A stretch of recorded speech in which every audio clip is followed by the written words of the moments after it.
प्यारे बेटे के लिए जो हमेशा खुदावन के घर में खिदमत करता है।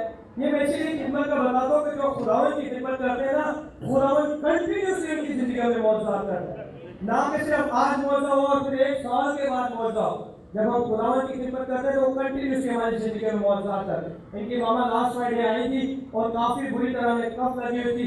जब खुदा के बंदा ने उनके लिए दुआ की तो खुदावन यीशु ने सारी कफ को हमेशा हमेशा के लिए खत्म करके उन्हें कामिल तौर पर शिफा दी। यीशु के नाम को चला दे, जोरदार तालियां बजाएं।